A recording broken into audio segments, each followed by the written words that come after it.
Thank you for joining me for another video, and if you're one of the people who generally watches my videos when they come out on Sunday evenings, it must be kind of strange for you to see me in the middle of the week. Yeah. But here I am, and I'm here for a very important reason, because this this week, I should say, is a very special week. Every week is a special week, but this week is especially special, if I can get away with using the word twice. And this week is Purim. It's the holiday that commemorates the salvation that Queen Esther did for her fellow Jews when she saved us almost single-handedly from the Persian Empire. Now, I want to get into the story behind that. I'm just briefly going to cover the story, and then I actually have a teaching, just sort of a thought that I would like to share with you, and I feel that it's especially important at this time, as opposed to, 2 years ago on Purim, and you'll see why I'm saying that in a minute. So the story of Purim is the story of Esther. If you haven't read the book of Esther in the Tanakh, I highly recommend it. This Thursday night, we will be reading, and Friday and Saturday even, we'll be reading the entire book of Esther multiple times because it recounts the story. Now, the story goes like this. The southern Israelite kingdom, the Jewish kingdom, the kingdom of Judah, was conquered by the Babylonians. This is a very, very long time ago, as you may have guessed by the fact that there is no longer a Babylonian empire, and the events that inspired Purim are in the Bible. Not much new Bible being written these days. Not in Judaism anyway. The Babylonian king Nebuchadnezzar came into Jerusalem, sacked the temple, and exiled our elites, the Judean elites, the elites of the southern kingdom, to Babylon. Why? Well, that was just sort of the thing to do, but we're not going to talk about the motivation behind it all. One of the people that was exiled, just kind of a side note there, is the biblical Daniel. He was among those who were exiled.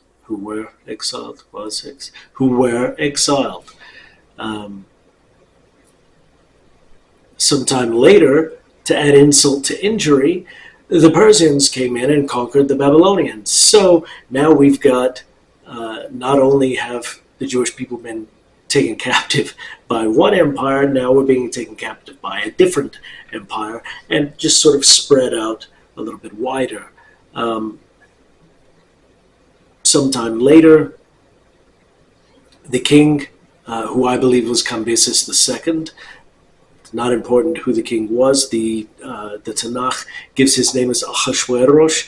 Ahasuerus is a title. It's basically the equivalent of king, or perhaps even emperor. So to say that it was his name is really so oversimplified that it's not anywhere near being correct. It'd be like calling King Charles of England king instead of King Charles. But it's also very likely that the authors of biblical books in the exilic period probably weren't always able to keep up with exactly who was king at exactly what time, so they would just refer to him by titles. None of that is especially important. So first the Babylonians took us captive, then the Persians came in and they took us captive, and then things get really strange after Cambyses, who I believe was the king at the time, Cambyses II, becomes king. A lot of people hated him. A lot of people, were mutinous, I think is a good word for it. Um, and there were several assassination attempts planned.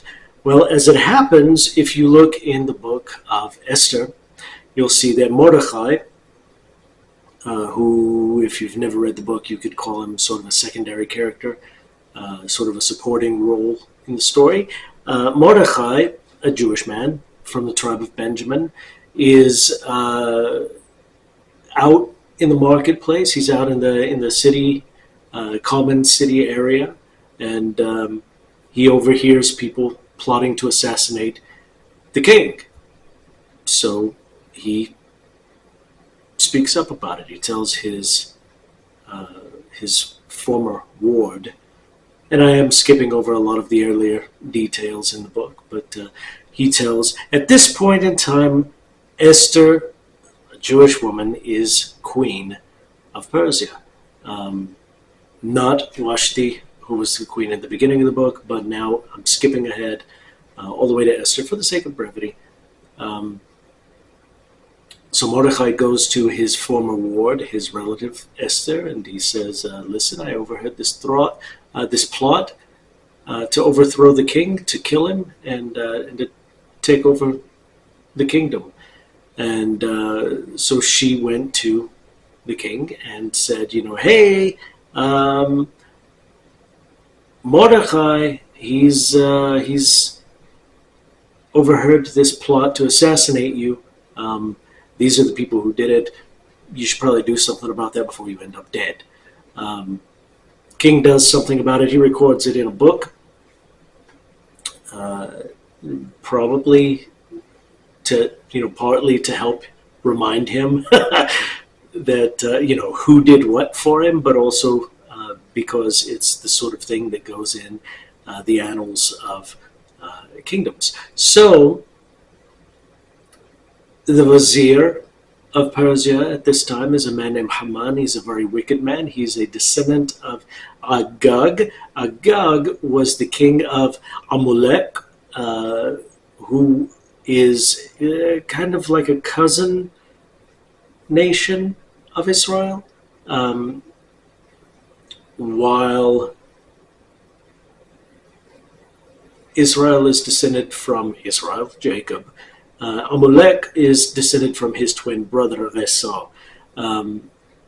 One thing that's also interesting to note is that this very past Shabbat, so just a couple of days ago from my perspective, was Shabbat Zachor, which is where we actually read a portion about King Saul, my favorite Israelite king, who basically beat up the Amalekites, basically conquered them, killed everyone except for the king. He left the king alive that one night, and before Samuel got there, and that one night was long enough for the king, whose name was Agag, to sleep with a woman and impregnate her, and eventually that led us to Haman, the Agagite. Now, I think that catches us all up. So the vizier of Persia, Haman, did not like Mordecai at all, mostly because Mordecai refused to bow down to him. He didn't give him, the type of respect that Haman believed that he was due, and that really did not sit well with him. It ate him from the inside like a cancer. It was really spectacular, how it contributed to his downfall. But that's not important at the moment. Fast forward a little bit, Haman has this plan to annihilate the Jews. Why the Jews? Well, because we know Mordecai was a Jew, and Haman didn't like Mordecai, and so I don't know, man, anti-Semites are they're always just a little bit over the top. Normal people, oh, I don't like him, I'm not going to hang out with him. Or I don't like him, I'm going to avoid him, or he doesn't like me, therefore I'm going to go over here while he's over here. That's normal people. Anti-Semites are like, no, I don't like that guy. He's a Jew. The entire Jewish race must be destroyed. Like, they're just a little bit over the top on that. Haman was no exception to that rule, just like I would argue his spiritual descendants in Germany during World War II were. I'm intentionally not saying any names here. So the anti-Semites are a little bit over the top. Haman is no exception to that rule. It's funny, too, because, matter of fact, let me just grab the Tanakh right quick, and because this is just so off the wall, so over the top, that you just have to read it. It says, when Haman himself, he saw that Mordechai didn't bow down before him, he was filled with wrath. But he didn't want to go after Mordechai alone. He didn't want to go after the guy that he was actually angry with. No, he wanted to take out the entire race. So, anti-Semites, they're a little bit extra, I think is a good word for them. Anyway, back to the story. So, Haman comes up with this plan. He's like, hey, I'm going to kill all the Jews because that's the only logical thing to do, since this one guy made me feel a little bit less important than I want to feel. So I'm just going to wipe out his entire race, not his species. That would have been bad for him too. Just going to wipe out his entire race. Almost did say species, though.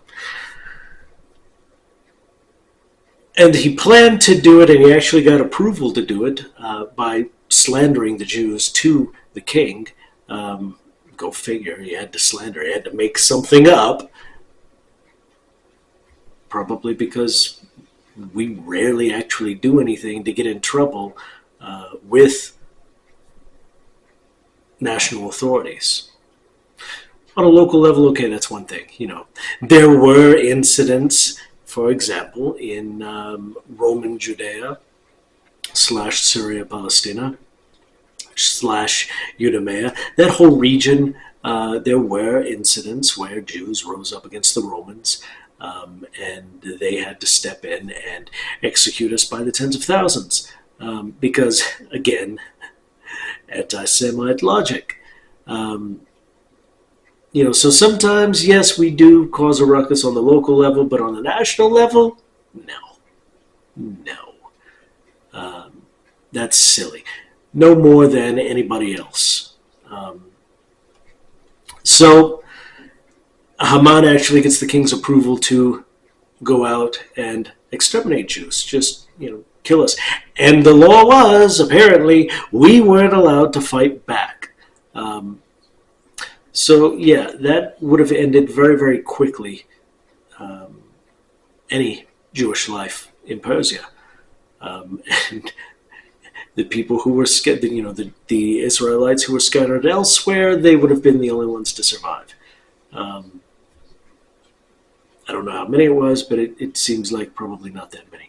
Now, Haman's plan was to do all of this on the 13th day of the 12th month, which is the month of Adar. It's actually a Persian name for the month. We actually have Persian and Babylonian names for the months that we picked up during that particular exile.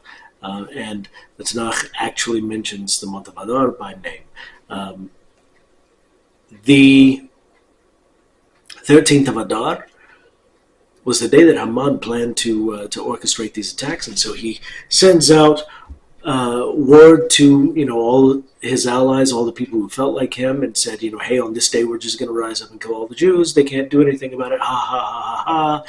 Long story short, Esther outsmarts him because there is nothing more humorous than a poor girl and a refugee being raised to the position of queen of all of Persia, outsmarting a guy who's been, born into a house of privilege and everything. There's just nothing funnier than that. It's just a complete and total turn of events, and I am absolutely certain that Haman did not expect it. I certainly wouldn't have expected it if I lived at the time. Things looked very bleak for the Jews at the time, and frankly, Esther put her own life in danger in order to outsmart Haman. So she outsmarts him, and the king says, "Listen, I can't retract this order that the Jews are allowed to be killed. I just can't do that. However, I can make it to where they can fight back." And so they did. Mordechai sent out letters to the Jewish communities around the empire saying, "Listen, on this date, on the 13th of Adar, you can fight back against the anti-Semites. Kill them. Hunt them down," whatever the case may have been. I wasn't there, so I don't know, the ins and outs of everything. I don't exactly know what the local laws would have allowed, city ordinances and whatnot.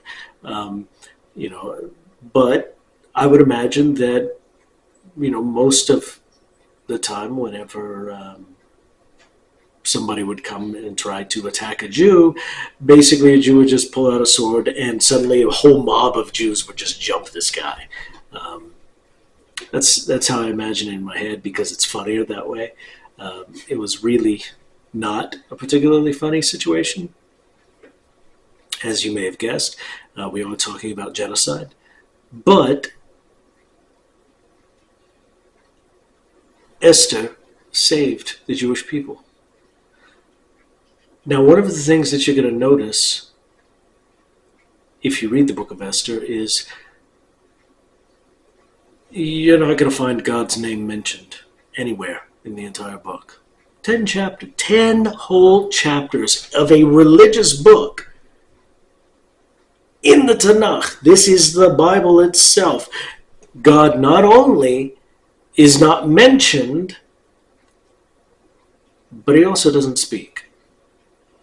It's the only book in the entire Tanakh that's that way. You don't see God speak at all. And that brings us back to Esther.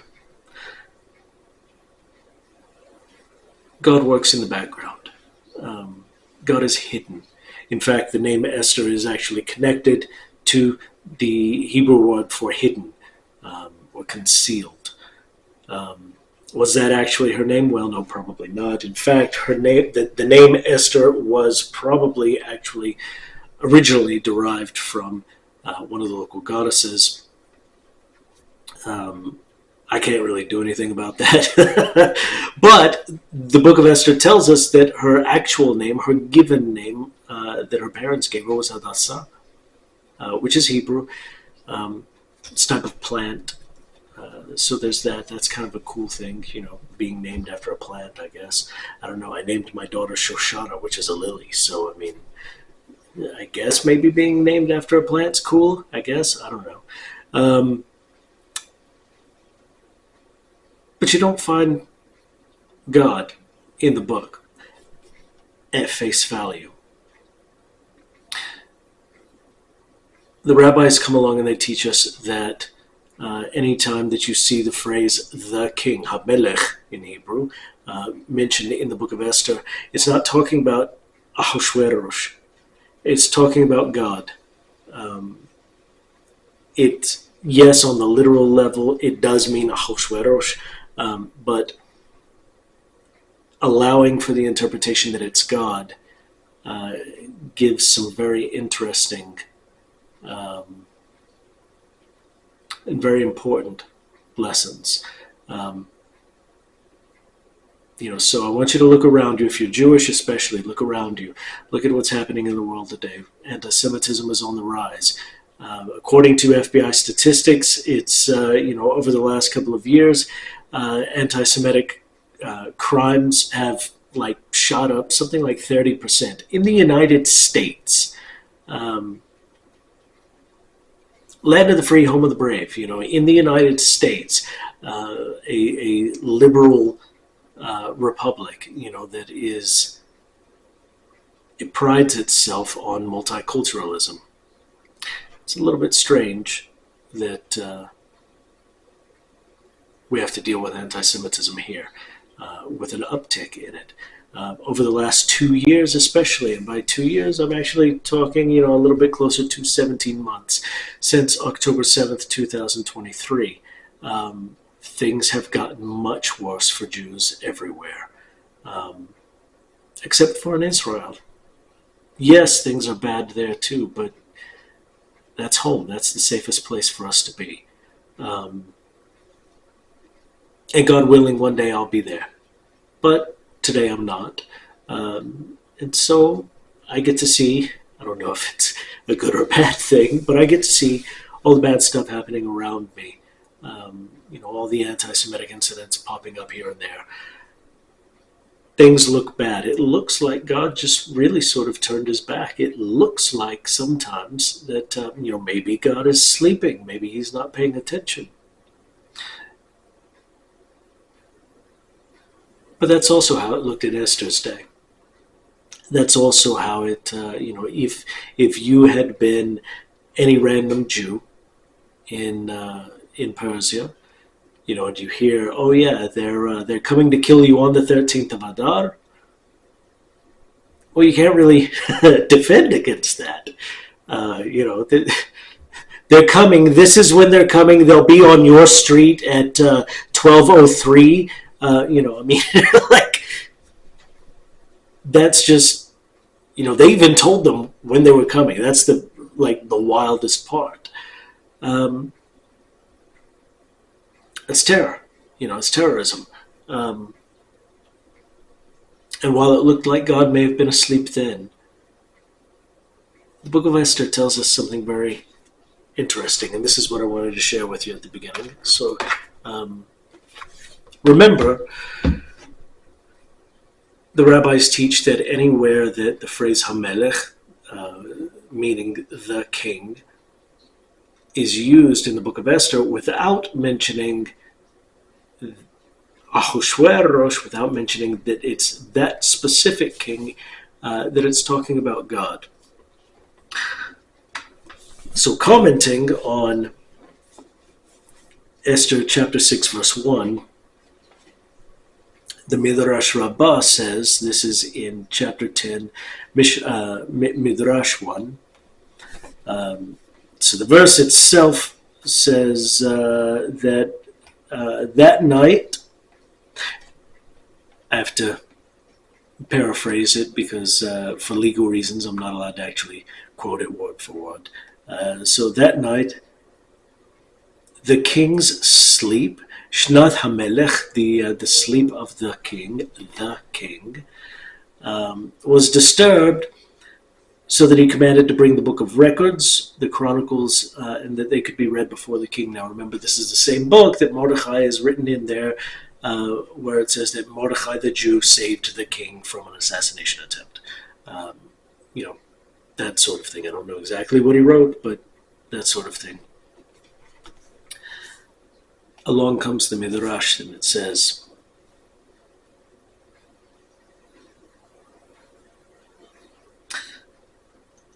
that the heavens and his throne, the throne of the King of Kings, the Holy One, blessed is he, were disturbed because he saw that Israel was in a state of fear, that we were distressed, that we were basically going to have to fight for our lives. And it disturbed God's sleep, metaphorically speaking. Obviously, we know that God doesn't sleep. In fact, this Midrash goes on to say, doesn't the Psalm say, the guardian of Israel, he never sleeps, he never slumbers? Yes, it does. So listen, know times are tough. I know things look bad. I know it's scary out there. If you're like me, you're a parent, you want what's best for your kids, you want your kids to be safe. Really can't guarantee them that. And as a parent, that's heartbreaking.